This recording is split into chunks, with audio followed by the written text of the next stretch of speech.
ঊর্ধ্বতন কর্মকর্তা যারা থাকে, প্রেশার থাকে।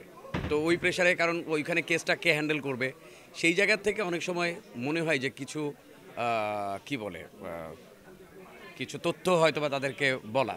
কিন্তু আপনারা খেয়াল করেছেন যে ও কিন্তু পজিটিভলি কিন্তু পরবর্তীতে এই ব্যাপারটাকে নিয়ে লিনার কাছে বলে যে এই লড়াই আপনাকে জিততেই হবে। তার মানে তার এক ধরনের রিয়েলাইজেশন কিন্তু আসছে। ভুল তো সবারই হবে, পুলিশও তো মানুষ, তারও ভুল হতে পারে, বা তার কিছু ইনফরমেশন হয়তো বা তার উপরের কোনো কর্মকর্তাকে তার পাস করতে হয়েছে, কিন্তু একটা সময় কিন্তু সে আবার পজিটিভ জায়গায় চলে আসছে। কিন্তু বাঁধন প্রধান নারী কেন্দ্রীয় চরিত্রে ছিলেন, পুলিশের এসপি ছিলেন আপনি, ডিবির যে অন্যান্য যে কর্মকর্তারা ছিল সেখানে কিন্তু আপনার ভূমিকাটা খুবই গুরুত্বপূর্ণ ছিল।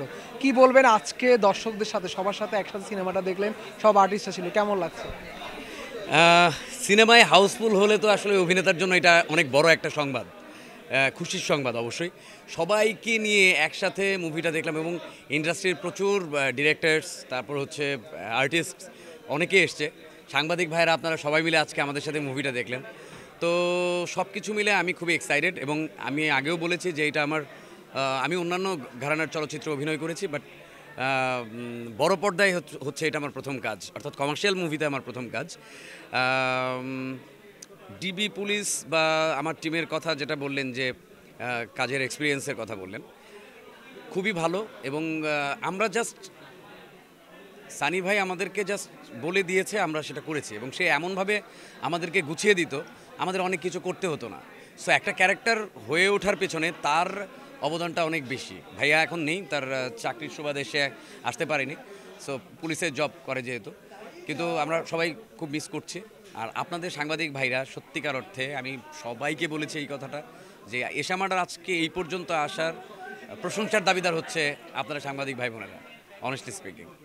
আচ্ছা, আমরা একটা দৃশ্যে দেখেছি যে আপনি প্রথম যখন জেলা পুলিশের কাছে এটা থাকে তদন্তের এটা, সেখানে আপনি যুক্ত ছিলেন, ডিবির পক্ষ থেকে আপনি যুক্ত ছিলেন এই টিমের সাথে।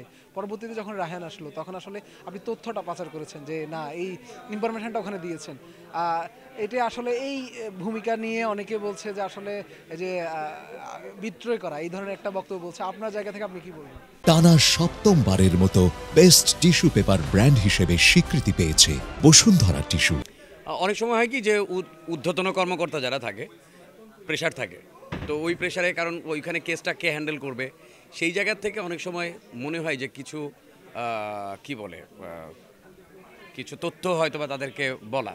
কিন্তু আপনারা খেয়াল করেছেন যে ও কিন্তু পজিটিভলি কিন্তু পরবর্তীতে এই ব্যাপারটাকে নিয়ে লিনার কাছে বলে যে এই লড়াই আপনাকে জিততেই হবে। তার মানে তার এক ধরনের রিয়েলাইজেশন কিন্তু আসছে। ভুল তো সবারই হবে, পুলিশও তো মানুষ, তারও ভুল হতে পারে, বা তার কিছু ইনফরমেশন হয়তো বা তার উপরের কোনো কর্মকর্তাকে তার পাস করতে হয়েছে, কিন্তু একটা সময় কিন্তু সে আবার পজিটিভ জায়গায় চলে আসছে। কিন্তু এই প্রশ্নটা করার পেছনে আমার কারণ ছিল, পুলিশের বিভিন্ন তদন্ত আমরা দেখে থাকি, সেখানেও কি এই ধরনের ঘটনা ঘটে কিনা, আর ডিরেক্টর কি এই বিষয়টি ফুটিয়ে তুলতে চেয়েছিলেন কিনা, যে আপনার চরিত্র যেভাবে?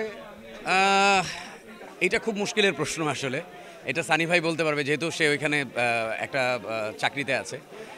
এটা তো আসলে একটা সিনেমা, তো সিনেমায় কিন্তু ওই গরুও কিন্তু আকাশে ওড়ে। হ্যাঁ, আমরা মানে বিভিন্ন মুভি দেখেছি যে ঘোড়াও উড়ে উড়ে যায়। তো সিনেমায় অনেক কিছু হয়, সিনেমার বাস্তবতা হয়তো বা কখনো কখনো কোনো কোনো জায়গায় মিল নাও হতে পারে, আবার হতেও পারে। সো আমি মধ্য জায়গায় রাখতে চাই। আমি বলতে চাই না যে এই গল্পের সাথে অন্য কোনো পুলিশের বা অন্য কোনো ইসের জার্নির কোনো কিছু মিল আছে বা কিছু একটা। এটা সিনেমার জন্য হয়তো বা দেখানো হয়েছে। আচ্ছা, আমি আপনার অভিনেতার জায়গায় যদি আমি আপনাকে দর্শক হিসাবে এখানে দাঁড় করা বা প্রশ্ন করি, সেক্ষেত্রে আপনি এই সিনেমার কোন বিষয়টা আপনাকে ব্যক্তিগতভাবে টেনেছে আপনি বলবেন? এইটা তো সিনেমার নামের পাশেই কিন্তু যুক্ত আছে, এশামাটার কর্মফল। অর্থাৎ আপনি যে কর্মটা করবেন সেটার ফল ভোগ আপনাকে একদিন করতেই হবে। সো এইটা আমার কাছে অনেক বেশি টাচি, অনেক বেশি ভিতরে আমাকে অনেক বেশি কি বলে মন খারাপ করিয়ে দিয়েছে।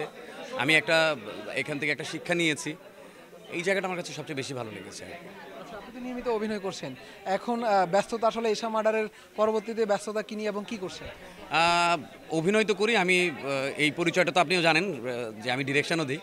সো আমার সিঙ্গেল 3টা নাটক আমি রিসেন্ট ডিরেকশন দিয়েছি, একটা অন ইয়ার হয়েছে, আর 2টা আমি এডিটিং টেবিলে আছে এখন। আর অভিনীত আমার 2টা আরও ফিল্ম, পূর্ণদৈর্ঘ্য ফিল্ম পাইপলাইনে আছে, সেটা হচ্ছে প্রসূন রহমানের শেকর এবং সজলে আজাদের সিটি গোল্ড। এই দুইটা কাজ মানে আমার অভিনীত কাজ ওয়েট করছে। আর এমনিতে টেলিভিশন নাটকে অভিনয় করেছি, সেতু আরিফের অভিমান করলাম, আরও দুটা কাজ করেছি, সেগুলো আসার অপেক্ষায়। থ্যাংক ইউ রিফাত ভাই, থ্যাংক ইউ সো মাচ।